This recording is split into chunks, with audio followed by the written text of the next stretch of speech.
Folks, what is the biggest question looming over the Warriors this offseason? Is it trading for Giannis, another star player? No, no, no. It's what are the Warriors going to do with Jonathan Kuminga? They're at a fork in the road. They keep him. Is he the future? They let him go. And do we see him become an all-star somewhere else? And we have regrets after the Steph Curry era is over. Well, when we look at everything in between, folks, let me pull it up. This is what matters most. He's atop of the free agent board on the Warriors. And this episode of the Warriors Digest, we're going to break down what he said in his exit interviews. And a video just went viral on social media of him at the Valkyries game with the Governor Joe Lacob. They're sitting courtside. We're going to break it down for you. What does that mean? What does that image show? What does Joe Lacob think about Kuminga? We have all this to break down. Y'all are loving this series where we talk about the exit interviews. We had Steve Kerr, Mike Dunleavy Jr. We had Steph Curry down below. We'll do Draymond and Jimmy coming up shortly. Getting these out so you guys can comment, like, subscribe, see what the Warriors are saying as we move to the offseason. Myself, Arthur, do a great job. We're going to talk about trade rumors, everything in between, draft, free agency, summer league, you name it, we have it. So don't go anywhere. Don't miss anything. Let's dive into it. So first, we have to show you the video from last night. Oops. You got Joe Lacob right here, Jonathan Kuminga right there in the hat, and you got Doc Rivers coming over. All at the Valkyries game, opening night. Congrats to the Bay Area. Congrats to the Valkyrie organization, the Warriors organization, for getting women's basketball to San Francisco. They were sitting next to each other, folks. Look at that. I'm pretty sure, I don't know who that is. That's another player, hard to see. They're on the Jumbotron. I think this was Lacob's wife right here, excuse me. But they're on the Jumbotron being shown. Valkyries lost, by the way, to the Spark. But that looks like a guy who wants him there. I think there's one more. Yeah, so here you go. Here's a photo. You got Kuminga, Joe Lacob right there next to each other. He could have been sat anywhere around the court. Podziemski was there. Hield was there. But no. That is a sign of an owner who wants to be seen with his player. We know and we've heard the Bulls are interested in Kuminga. The Heat are interested in Kuminga. The Nets are interested in Kuminga. So could there be a sign and trade? Could they let him walk outright because the Warriors can't afford to keep him?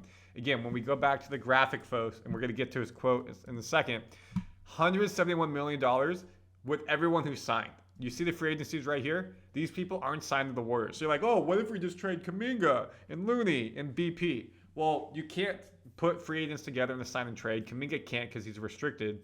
Maybe you sign Looney and GP2 back and you package with Brandin and Moody. You could. It's more difficult.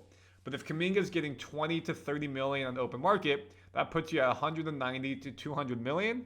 What does that mean? You're above the first apron and you're in purgatory when it comes to signing players, draft, things like that. That's where signing Butler was so brutal for this team because Butler's getting 54 million, Curry's getting 59 million, Draymond 25 million, top heavy. And the Bucks aren't taking back Butler or Giannis, or Green or Curry. They want to get younger and draft picks if that's where they're going. So that takes you to Kuminga talking about his season, which we can move to in his exit interviews. So the question is, will he play for the Warriors next season? Does he want to be here? Can he deal with coming in and out of the rotation? I don't know what the future is going to be. It's something that any player would love to hear, going to a different year. So now I'm looking forward to that, and I know it's gonna happen. Somebody gonna talk to me about how things will go next year. But I'm just looking forward to that. I don't know anything about what the future is holding for me. But I'm just looking forward to it. That was a terrible answer, folks. We'll see what the future has in store. He didn't give us anything. I feel like, and again, I don't know, in his exit interview with Dunleavy and Kerr, he would say, I want to be a part of the starting rotation. Now, Steve Kerr said, if you want to look at this video, I have it in another one. I'm not going to play it, but Steve Kerr said in his exit interview, if JK comes back, and that video, by the way, is in the link below if you want to watch it. If JK comes back, We will for sure spend the early part of the season playing him with Jimmy, Dre, and Steph.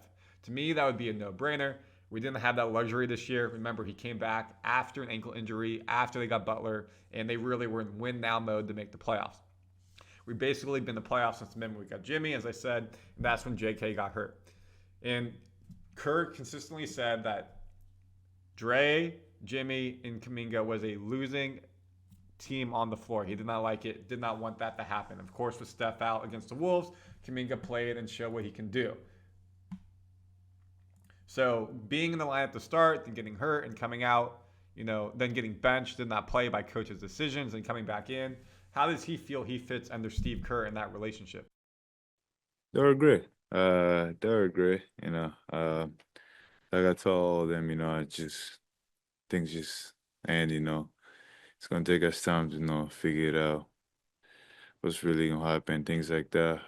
And I spoke to Steve about uh, how he wanted me to just get better at rebounding more, and I feel like I was doing better before I got hurt.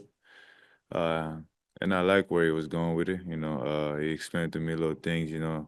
If I need a resource from him, about things like that, I should hit him up, and I don't have no problem doing that. And folks, he was doing better before he got hurt. He was putting up 30 points a game, rebounding, assists, missed 30 games with the injury, and then did not play, coming off the bench type of vibe. So his stats came back down. But he was having a good season. The thing with Kerr, you see in the comments, I guarantee it when you guys talk, I see it all the time, you hear in the media, he doesn't develop young talent.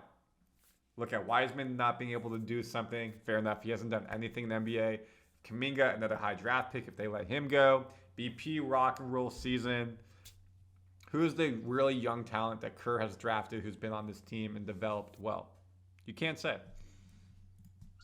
Like that relationship's in a fine spot right now. I mean, since I've been here, we had ups and downs, but he helped me to get here. So, and we had a lot of great moments.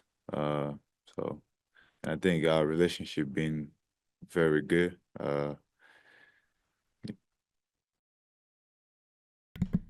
Okay, that's a positive. Relationship is very good, up and down moments. And you'll have up and down moments with any coach in a season, fair enough, or throughout your tenure. He is a champion with the Warriors. His rookie year, him and Moody were on the bench, played a bit, not a lot. But I think he's probably frustrated. He's being very nice in the media, which is great because